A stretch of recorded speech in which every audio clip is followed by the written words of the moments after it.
Thanks everyone for joining us today for a session on query processor. It's the easiest topic in the SQL product. And good to see that many folks are here interested to learn more about this. So our goal in this is to take you through a journey of query processor instead of individually deep diving into multiple features, boring you. We want to see how it really helps simplify and things we're investing in today across all SQL code bases, right? SQL engine is shared. QP is one of the areas where no matter where you run your SQL, it's on premises or in the cloud, it's the same feature set you will see, right, across the board. So this session is about making the query processor work for you. My name is Ajay Jagannathan. I'm a group program manager in the SQL product team. Our team is responsible for the SQL product portfolio that you folks are using and loving it. And with me, I have Joe. Hi there, yes, Joe Sack, and I'm a product manager for Copilot. And Ajay dragged me from the vaults of my QP background. We have a colleague here, Derek, who was unable to attend this. And so I was the QP product manager for a good 5 years from the 17 to 19 era with some things that popped in 2022. Yeah, thanks, Joe. And also we have our team email address there. So if you have any questions or feedback, feel free to contact us there. Okay, so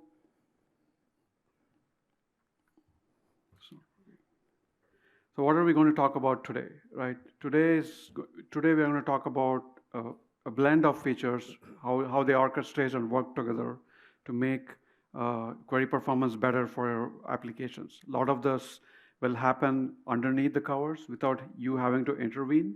Some of them also have some additional information to help you understand what is happening there. And we will discuss a few different key concepts and also cover a few demos. One of the most important concepts is database compatibility level, as this defines some of the features that you're going to see today. We'll talk a lot about query store.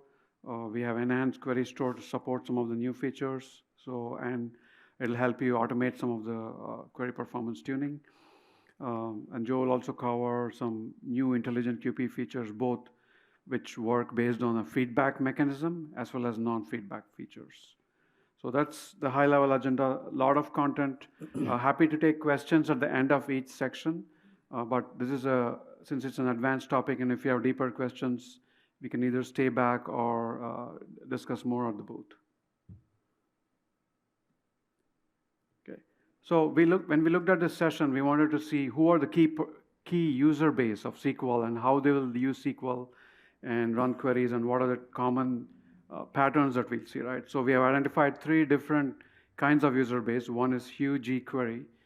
Think of this person as a typical DBA, right? For a OLTP system, HTAP system. They have control over the code, and their main challenges are maintaining large databases or large tables, right? The second one is Sharon Point, an experienced database administrator, and they cannot change code, right? For example, if they are running a lot of commercial off-the-shelf applications where you cannot modify the stored procedure or the code, but you're still responsible for any performance issues that may happen. And the last person is Fab Rick. There's a space there. And this person is just a business user, right? I mean, they don't care about managing databases, don't want to get into performance tuning. They just want everything to run. Think of it like more like a PaaS or a SaaS user, right? So let's see what happens, right? So Sharon is responsible for upgrading her SQL Server 2016 to 2022. And as part of that, she wants to see how 2022 can be. She has heard about many different features in query processing and query store, which might benefit her. And one of Hugh Query's database is also part of that. So before she upgrades, she wants to understand what are the benefits she will get, right? So the first test, she collected some workload from her production and replayed this using a stress tool and measured some key counters, as you can see here, like execution count, duration, CPU, and logical reads, which helps understand the resource utilization of the 3 main resources, and also the query performance duration, right? So No changes, still in the old compat level of 2016, which is 130, I believe. And then the next, one second. Yeah, after she runs the test, she turns on compat 160, as many of the new features are automatically enabled by default in 160. After she runs this, she clears the, changes the compat, clears the cache, and then runs her test workload, and she gets a different set of performance numbers, right? Now, when she looks at the comparison of the two compat levels, right? The blue is the old one, 160 is a new one. So the only thing that was changed is the compat level. No code was changed, no other configuration parameters were changed. She immediately sees that several of her queries perform better, the execution batch throughput improved, using lesser CPU and things like that, right? So if you look at further details, comparing the actual execution statistics, and a lot of this information can be pulled from the query store if it's turned on, you can see that numbers tell the story, right? Like duration, this is one example from the entire run. If you compare 160 versus 130, it's running faster, using lesser CPU cycles. Weights have significantly reduced. So has other key parameters, right?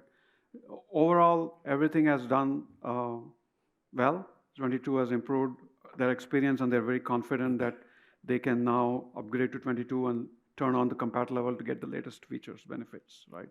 And if you look at a few more stats, right, like across different compat levels, you see, again, significant benefits for whether it's weight stats for parallelism, CPU, or latch. Everything is showing better numbers than 2016. Now, how does it perform better? So that's the hard question to answer, right? Many customers who are deep into query troubleshooting really want to understand, where did you see the benefits?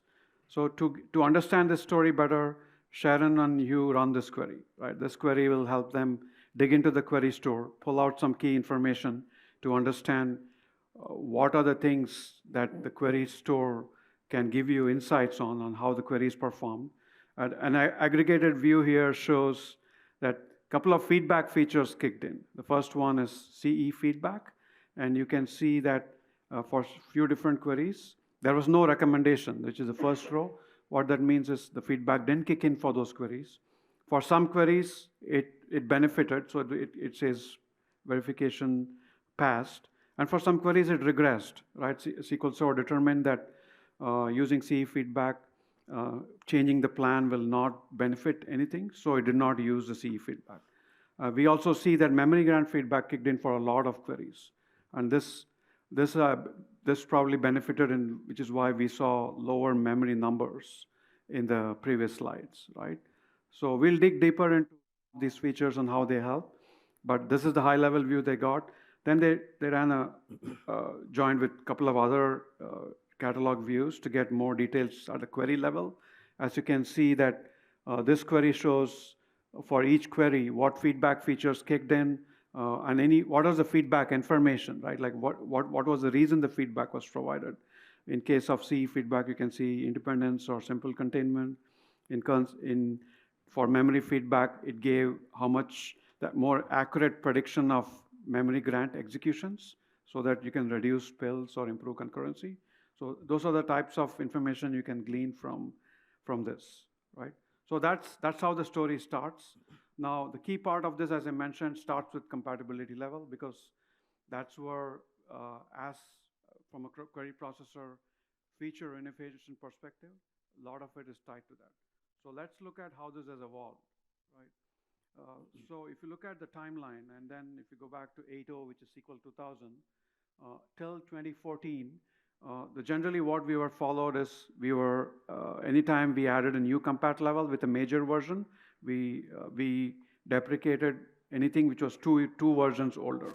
So we always supported the latest version and two below that. The two below that were supported to help customers who are upgrading to gate any regressions from happening, so they can continue to run in the older.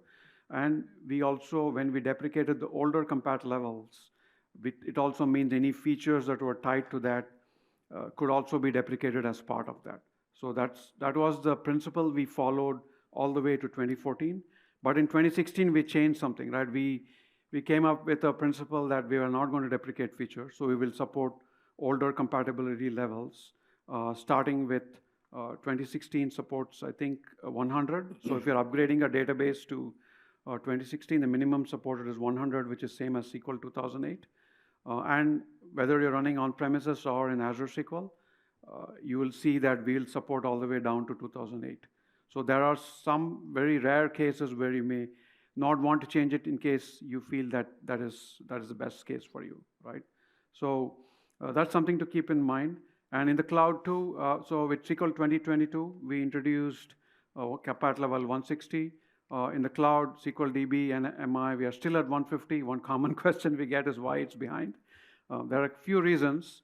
Obviously, we are rolling out some of the features which are not there in SQL 22 into the cloud. It was purely timing where 22 came out before some of these features were available in the cloud. So it's just a matter of time it comes. What the numbers there, the other point I want to iterate is it's the default compat level, right? What I mean by that is anytime you create a new database, you will get the compat level for that version. So if you install SQL 22 and create a new database, we will create it with compat level 160, unless you specify it in the syntax itself. We will not change compat level for existing databases if you either backup and restore or if you upgrade a version. Same thing with the cloud. If every time we deploy a new compat level in the cloud, it does not change the database compat level for already deployed databases, right? So it's at the customer's discretion to change it. So those are two key things to keep in mind. And what does compat level guarantee in terms of query processing itself? This is very important to understand, right? For us, there are some cases where even T-SQL functionality were gated behind compat level because of behavior differences. I think when we introduced date time to function, that was an example where we had to put behind a compat level, and one of the windowing functions, same thing. But in general, compatibility ensures that your plan shape remains the same. So that will ensure that your query performance does not change if you continue to use the same compat level. So if you're testing, like a lot of customers ask, right, when you're certifying a version or thing, you're actually certifying against the compat level. So if you have an application set of queries and you run it against, let's say, compat level 140, and then you upgrade to a later version, and you keep the same compat level, even though you're on a higher engine version, from a query plan perspective, you are still running with the assurance of the 140 compat level, right? So if you have apps, that way it's very important to understand, because a lot of customers are resistant to upgrade to a higher version thinking the query plan will regress, but you can continue to run with the same compat level. So that provides backward compatibility and predictable performance. So those are the two key things that you want to keep in mind. We also have assessment tools as part of our migration toolkit, which can assess your compat level against different levels and tell you if you have potentially breaking changes or things like that. So you can also leverage that to understand any validation you need to do before you change your compat levels.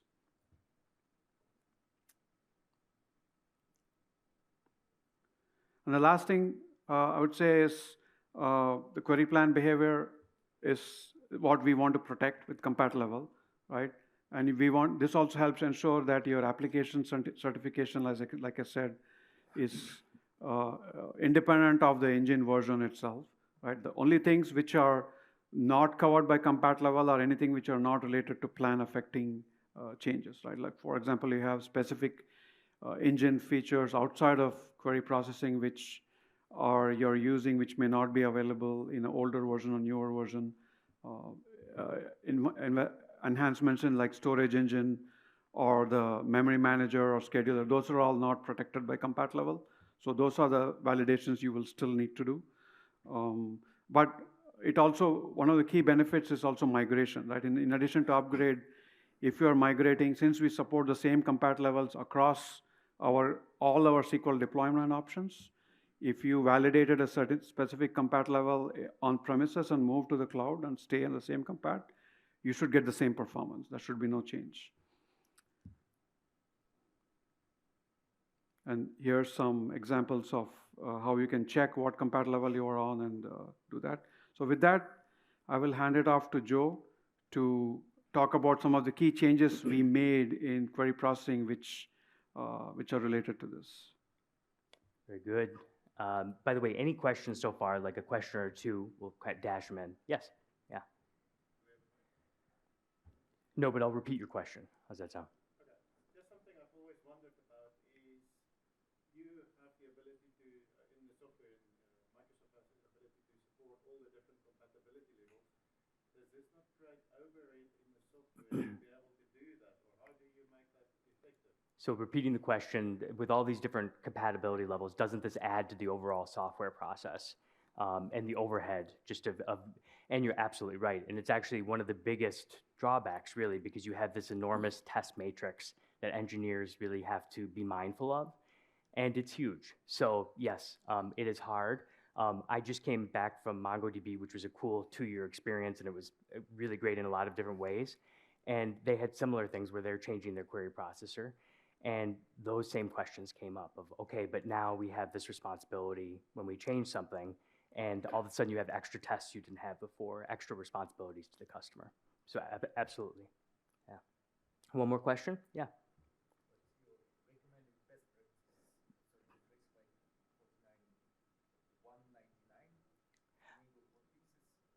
Yeah, so the question is enabling hot fixes. What's the overall best practice? And you'll find in a lot of our docs, I think it's still, I haven't checked in about 3 years, but we still have it everywhere in our docs. Yeah.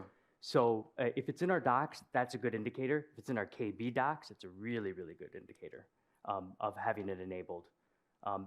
And I'll be curious, I know you and I are going to talk towards the end, but if you've had any issues with having it enabled. Okay.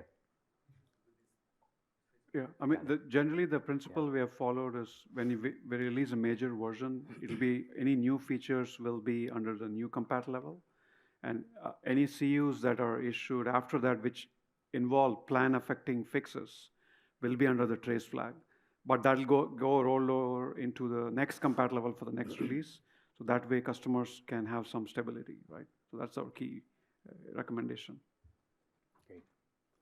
We'll keep going. So the big shifts, this sounds very dramatic, but there were 2 big shifts that I think affect a lot of the features that we're talking about today. Shift number 1, how many people remember when the new compatible or the new CE was, okay, even before I even finished, you raised your hands. The new cardinality estimator model was introduced. This was a very big change. This was under compatibility level 120, 2014. When we talk about cardinality estimation, just to keep it very simple, it's an estimate of the number of rows that we think will flow through an operator. And so that could be based on my where clause, based on my predicates, how many rows do we think will pass that where clause? If I'm joining 2 tables, how many rows do we think will pass through that? And we changed some assumptions, which I'll get to in some later slides. But those assumptions that we were operating on before had been used for a very long time, so in very, very early versions of SQL. So when this was introduced, a lot of people had improved workloads, a lot of people had regressions. The hypothesis at the time was that this would be universally, or at least much more helpful, and we found in many cases it was, and I was just actually talking about this recently, you can improve a billion queries for your customers. And oftentimes we see this on our daily telemetry for a lot of these QP features. We'll see 1 billion times queries were improved. But if you are that one customer who had the regression, they're not thanking us for it. And so this introduced this new set of rules and ways of looking at these estimates that were non-trivial. So big shift number 1, new CE, and which is no longer new, it's been around now 10 years. Second thing was query store. 2016 introduced, we now had this flight recorder, this ability to capture queries, associated plans, query statistics, over time being able to capture weight stats and more. You see that it keeps getting enriched. But this became very powerful, and it was really here just in time to start doing even regression testing. So for example, we used to have a cat lab, so we'd have customers come in, they would test upgrading from one version to the other. And we immediately started using Query Store to see, okay, what's your before and after picture? How many workloads improved? How many regressed? Why did they regress? And all of a sudden you had this baked in method versus a lot of the roll your own options or even CSS provided options, so customer support options for replaying a workload. So 2 different themes. Those are 2 big shifts. I would say a third shift really started to happen in 2017, and this was the introduction of what it used to be called was adaptive query processing. And because we realized we weren't sure how far this was going to go, so this is when I became a product manager. There were 3 initial features. There was a feature called adaptive joins, so switching between a hash and a nested loop algorithm depending on the row flow, so picking that on the spot. Second is interleaved execution for multi-statement table valued function. I'm terrible at names, but it was very descriptive. And it's essentially if I'm using an MSTVF, so a multi-statement table valued function, it can go in and out of optimization and execution. And then the third feature, and this is all in 2017, was memory grant feedback. If I spilled a disk, then add more memory for the next execution of this query. If I'm wasting memory, reduce the amount of memory footprint. And these 3 were the first of its kind with this kind of adaptive processing. And again, this was a bit of our hypothesis was, let's stop with changing the assumptions. Let's not do a new CE. Let's actually adapt to the real conditions on the ground. So as the data flows, let's actually move with it in the plan versus a static plan that we're going to run no matter what. So that was introduced. Then another, I think, maybe 6 more features were introduced in 2019, and then even more features in 2022. In 2019, I think it's when we rebranded it as intelligent query processing because it was a set of different methods and techniques, which we'll talk a little bit about. By the way, one other thing. Objective overall is let's improve performance with minimal changes. So ideally, you should just be able to flip the compatibility level and things just run faster. Now, this is for, you're going to get this deck, so we're going to upload this. I'm not going to read through every single one of them. I already talked about 3 of the different features. But I think you'll find this is useful because it overlays when the different QP features were added from 2017 all the way up to 2022. You also see, by the way, we have some reference to automatic tuning, which originally started in Azure SQL DB, so the ability to work with indexes, suggest indexes, auto-create, and also automatic plan regression correction. But the thing I want to point out, and again, treat this as a reference, this is a bit of an eye chart. You'll take a look here. We have the different compatibility levels where these come into effect. And then also notice this little icon, again, meant for like personal reference of where Query Store is in the mix. So there's a reason why we're bringing up Query Store in conjunction with CE or cardinality estimator and along with the IQP, because there's an interplay and an orchestration across all of these features together. So this is for reference, but be aware that this is a big family tree. It's going to keep getting bigger, and it can be a little bit overwhelming, which is one of the intents behind this talk, is to just pull it all together. So let's break into Query Store specifically for a little bit.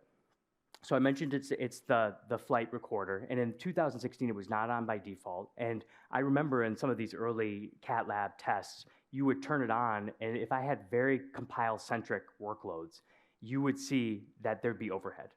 So it was capturing it, especially on the initial compilation, you would see that there was overhead of having Query Store on. So you had that classic observer overhead. Like, I want to observe this, but now I'm actually creating the problem that I'm trying to avoid. You did not always see this. There were specific circumstances where this happened, but there was enough where people didn't necessarily turn this on by default.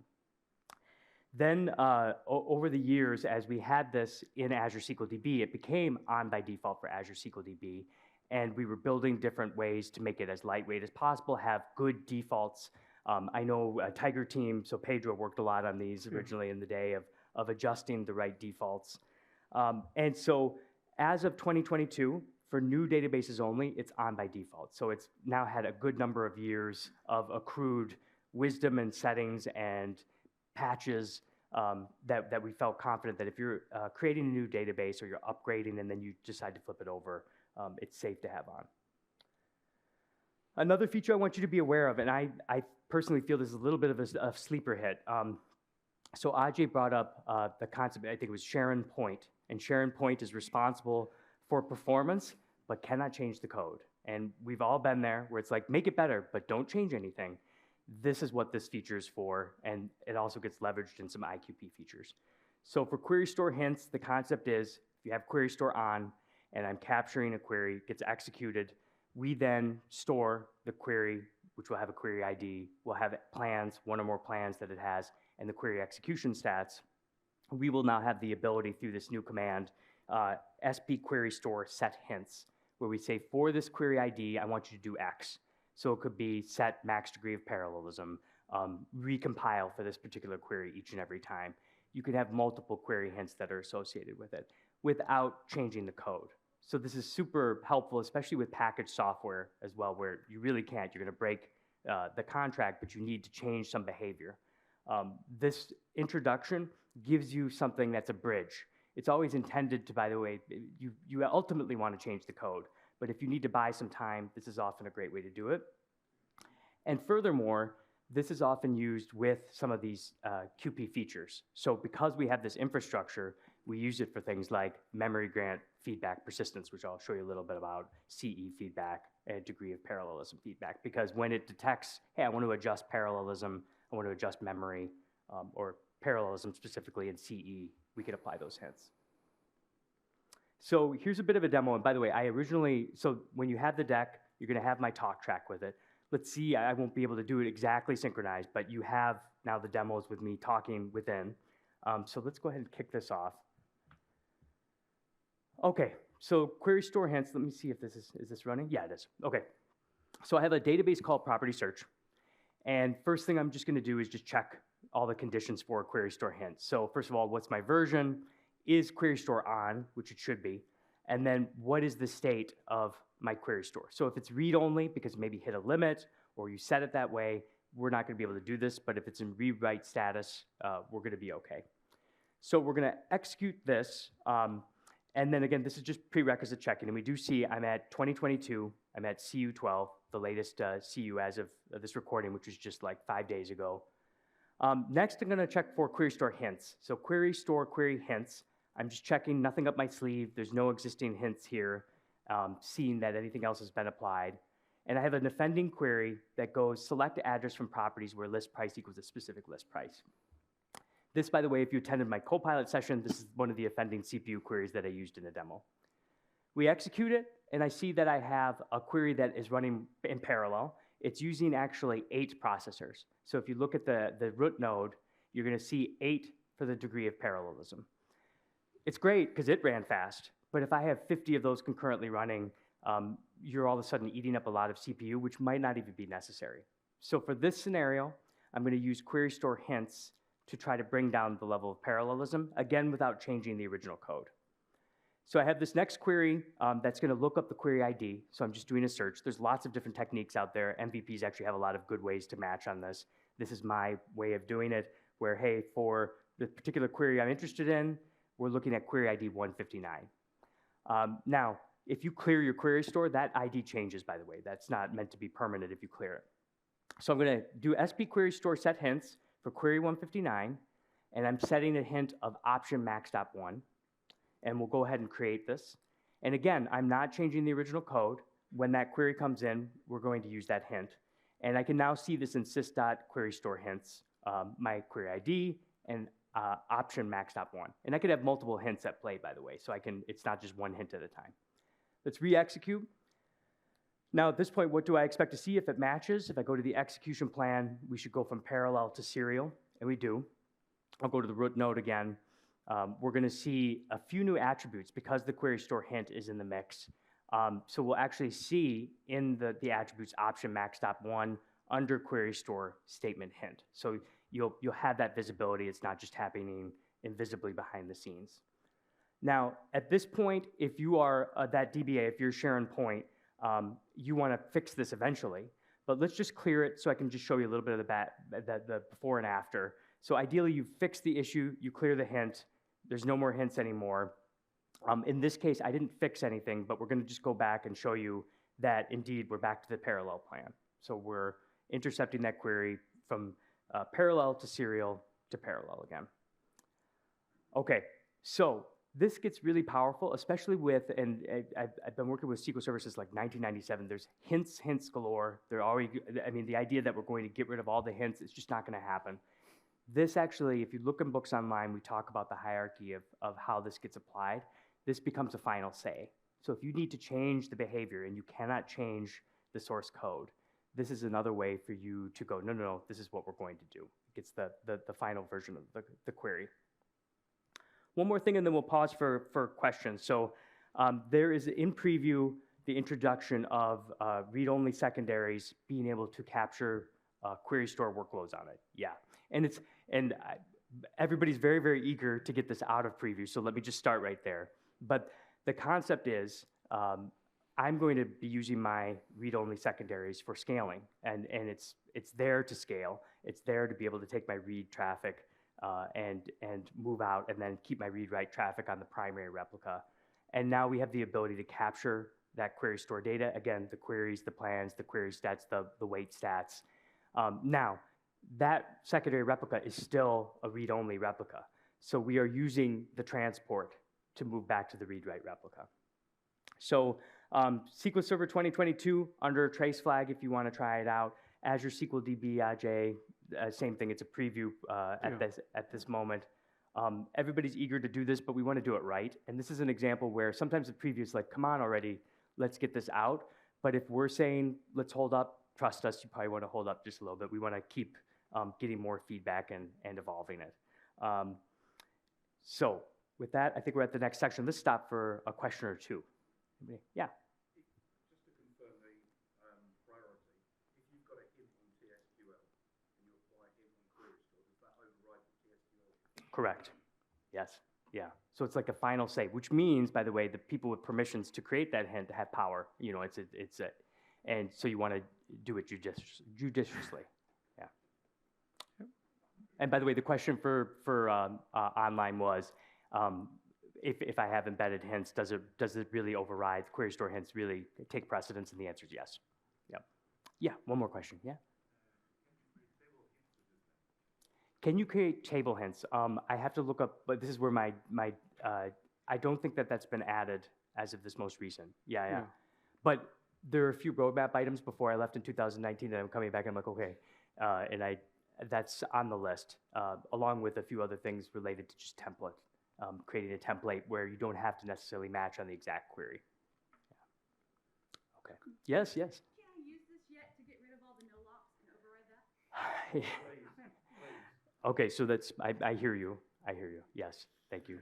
No locks, overriding all, no locks everywhere. Yeah, okay. Still working on it. Good stuff. Other database platforms just ignore no lock completely. Any read uncommitted. Can you have a switch where we can just ignore read uncommitted? So the comment for those on the live stream and for the recording is, please just do something to invalidate no lock. And yeah, okay. It's good feedback. Thank you. Okay, so you saw that big tree of different QP features, and it's a bit overwhelming. So what we'll do is just now break this into a couple of chunks, feedback features and non-feedback features. In this case, Ajay's going to take over the first two, and then I'll talk about the third. Yep. So, Thanks, Joe. Yep. So we'll talk about 3 of the feedback features which will help improve your automatic query tuning for most of the common scenarios. The first one is memory grant feedback. The second one is cardinality estimation, and the third one is DOP. Since these are called feedback features, this will not help in situations where you have only a single execution, right? SQL Server has to collect the history of executions for it to actually use and build a good feedback mechanism to go and leverage that. The second thing is these require query store to be on because you need some place to keep track of all the executions and historical statistics so you can apply the feedback as appropriate, right? And not all workloads may benefit from 3 features. So in the beginning of the session, we did a demo and we looked at the catalog views and we saw that CE feedback did not get applied to some queries, right? And there may be other constraints which might prevent from these feedback features working. So let's look briefly at each of those. Memory grant feedback. So just to set context, memory grant is the amount of memory given to execute a query. So after a query has finished compilation, we estimate how much memory the query will need to execute.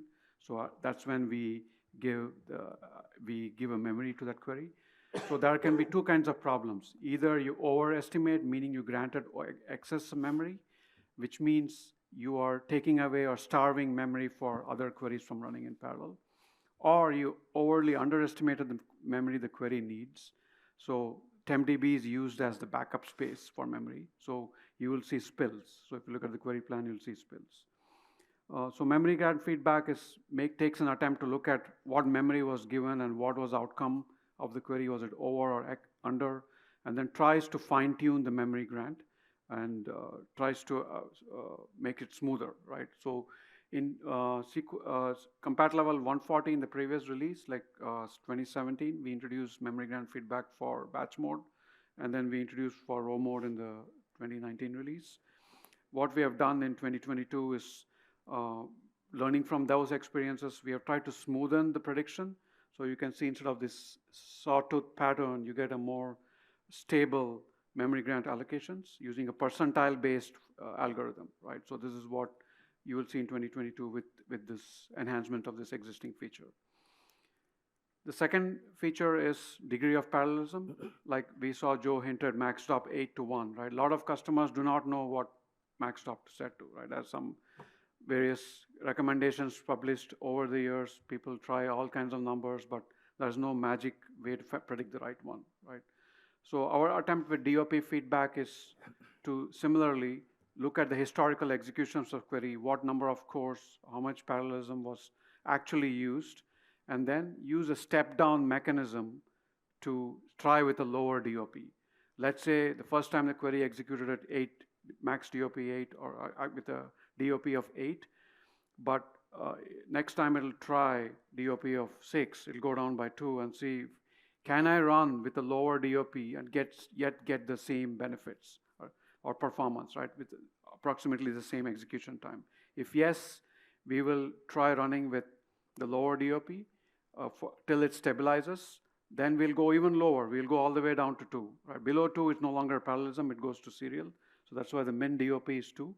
So we will start with the highest max DOP you have set at the server level or at the instance level, and then we'll keep going down. Again, this is one thing where if you have already hinted the query with max DOP, we trust that you know what you're doing, so we will not override your hint in this case. So if you have to test this, you'll have to remove the hint. So that's the goal of this. And this will not recompile plans. This is an execution time hint. So and also since both this DOP, one of the things I want to highlight is all the DOP all the feedback features are persisted in query store. They survive restarts or cache evictions, right? So we can reuse the settings from there. So Joe, you want to talk about CE feedback? You bet. So I talked a little bit earlier about 2014 and 120. And again, I mentioned that we're trying to estimate the number of rows that are going to flow through operator trees. And the deeper the tree, the better those estimates should be. So if you have a misestimate at the root, at the actual leaf level, I should say, let's say I estimate 1 and there's 1 million rows that are actually flowing through, all bets are off. Then the plan that you have is just based on grace. Like if it happens to be okay, that's great, but it's disjointed from reality. So these CE models are based on assumptions. The next slide, I'll talk a little bit about what those assumptions are. But when I started query tuning a few years ago, it was always just looking at things from an indexing perspective. And then I started to realize so much of it was CE related. So if you're not looking at cardinality estimates, it really is it's a similar paradigm shift to folks that discovered weights and queues methodology. So looking at weight stats. When it comes to query tuning, when we don't have the right estimates in the mix, then your plan is arbitrary at that point. And if the performance is decent, great, but oftentimes you can get those skews. By the way, a quick reference, you want to go deep on this, aka.ms SQL CE. So CE feedback, again, another feedback mechanism in QP. And a few things. So we will identify when there are specific model disparities. So we estimate or we use one method and we should have used another method. And in this section right here, I'll talk about the 3 assumption areas. First is independence versus correlation assumptions. I have a where clause, and let's say I have a city, Paris, country, France. Those are two separate clauses. We know they're 100% correlated. The optimizer does not. So like in the pre-new CE, we assumed that they were completely independent. So if you had one predicate on its own and each had a 10% selectivity, we would multiply 0.1 times 0.1, get 0.01. So we would say, okay, 1 row instead of 10 rows, if we're talking about 100 rows. So that independence versus correlation, that is based on your data distribution. It may or may not reflect reality. Correlation was what was introduced in the new CE, something called exponential backoff, where it basically looked at it, said, you know what, maybe life is a little bit more in between. So maybe let's assume if we have multiple predicates, there's some relationship between it. And then you can count issues where, or predicate examples where it's completely independent or completely correlated or somewhere in between. And these are, again, just assumptions. Hence why we said, let's start thinking about feedback. So when we see that there's something that goes against that assumption, let's correct it. One other thing, or two other things, join containment assumptions. So if I am joining a table and I have a filter, we could say, you know what, that filter is correlated with my join condition. And so we can essentially start with the estimate of our filter and go, okay, let's narrow down based on everything in Paris, France, narrow down the number of rows, and then let's estimate based on this other table that we're joining to. Or vice versa. We could decide, no, there's no relationship between the filter and the join condition. And so instead we get the estimate of the join and then we do the filter. This all sounds very, specific, and it all sounds arbitrary because again, it's based on your data distribution. It may or may not be true. And one last one that CE feedback specifically addresses is called row goal. So if I'm saying something like select top 5 from a big table, let's say I'm joining also to another table. We may be using like a nested loop algorithm, but if we have a row goal, we may end up seeing something to the effect of if I'm going through, if I think I'm going to get the rows back very quickly, I might switch to a scan. And then as I'm scanning through the rows, we end up finding that we had to scan all the way to the end to get the final top 5 rows.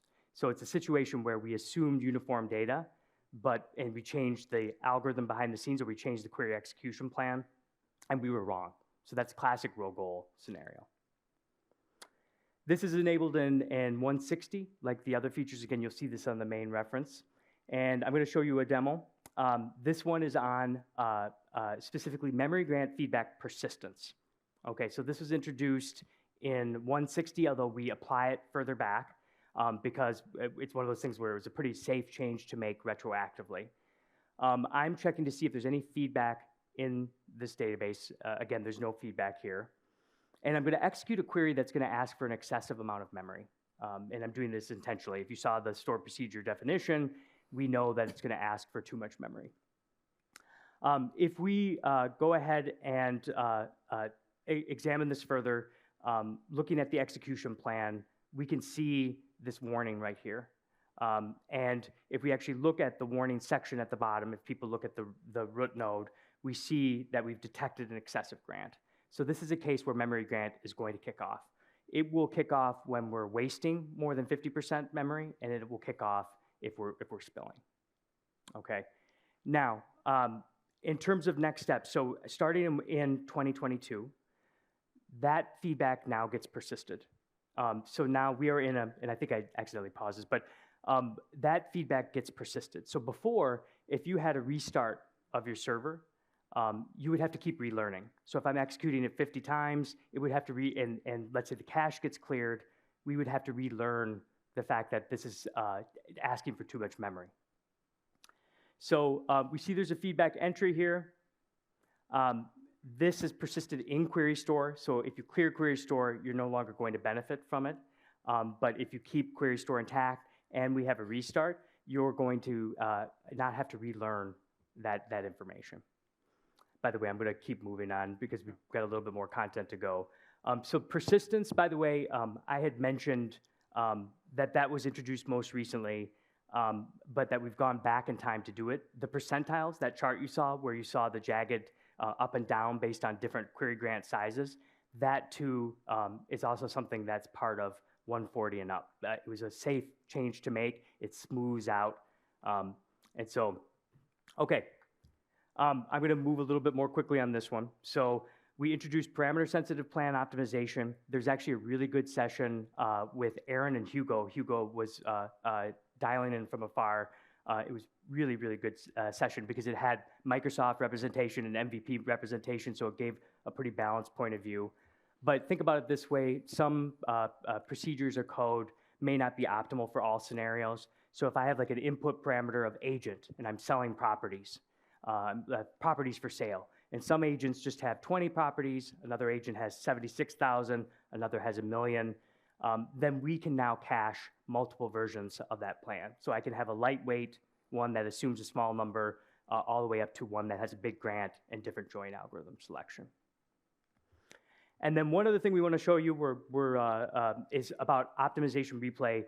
There's something called Compile Storm. I remember seeing this at a retailer a few years ago. Whenever they would start doing their patches, there'd be some servers that would just peg out CPU all at the same time. And so I want to show you a quick demo of something we've introduced called Optimized Plan Forcing. And we'll actually go straight to the demo because I think it's worth seeing it. So let's see here. Here's a play. There we go. Good. Okay. So I've got a query that is going to take a long time to optimize. And we're going to check this using the query execution plan. And typically, you could think of why would something have a large compile time? And it might be a lot of different joins, a lot of different operations, a lot of different plan choices that need to happen. If we go to the properties of this plan, we'll see that there's a compile time of roughly 1.2 seconds. Now, if my overall query time is only a few seconds and half of it is spent on compile, this is something that would be eligible for the feature that we're talking about today. So behind the scenes with Query Store, and again, this is 22 and up, what we're doing is we're saying, okay, this optimization took a while compared to the actual execution, and so we will mark the steps that were taken in optimization and store it in Query Store. Okay, so in this example, you see the query output. We see the last compile duration up here, 1.258, so the almost 1.2 seconds. And then I'm just going to skip ahead. Now, there's two parts to this. Part one is, let me move this over here. I'm going to talk track this. Part one, here we go. That's going to rewind. So I'm going to talk track this, and you're going to get this full demo. Once it identifies that it's high compile time, we store an entry in Query Store. Okay, now, at that point, you're not done yet. If you want to benefit from this feature, you have to then force the plan. So what I will do, and you'll see this, thank you, great. This SP Query Store force plan, query ID 2, plan 1. If I go ahead and I rerun this query, we have significantly reduced the compile time. And what we've done is we've just narrowed the search space when the plan optimization process is happening. If we take a look here, I think it goes down to from 1,200 some to 13 milliseconds. Yeah, so significant drops in compile time.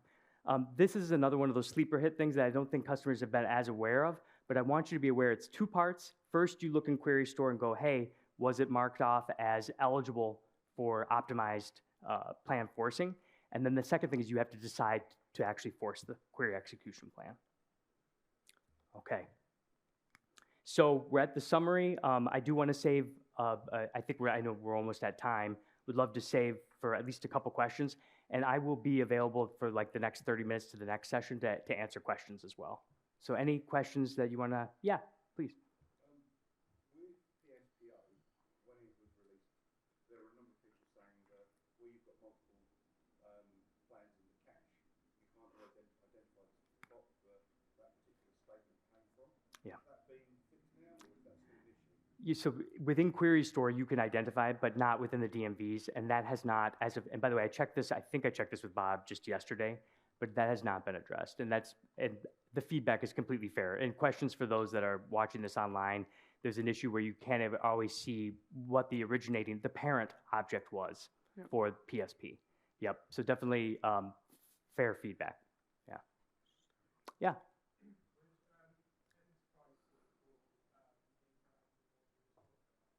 Enterprise Edition SQL.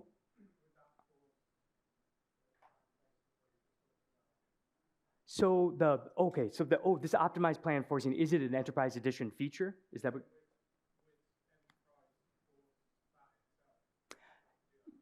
Okay, so so the question is, does the Enterprise Edition do the actual forcing itself? This is a combination of query stores and read-write. You're in compatibility level, and actually, I don't think it's even compatibility level fixed. I think it'll just work when you go to 2022 for optimized plan forcing. Yeah. One more question? Yeah.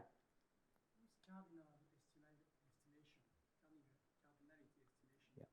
If I recreate different statistics or rebuild those statistics, does that influence the query? Yeah, so the question is, with cardinality estimation, if I rebuild my stats, does it influence the cardinality estimate?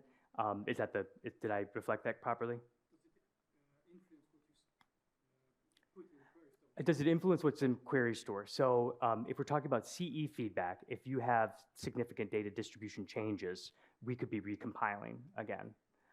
Now, if you have a query hint independent of CE feedback, but it's the same query shape, that hint stays intact. Yeah. Okay, do we have time more for one more question? Bonus question? No, okay. I got the no, but I will talk to people afterwards. Both of Yeah, us will be thank you. available. Yeah. Thanks for coming, folks. Yeah, Please thank you, do submit everyone. your feedback. Appreciate it. Yeah. Yeah.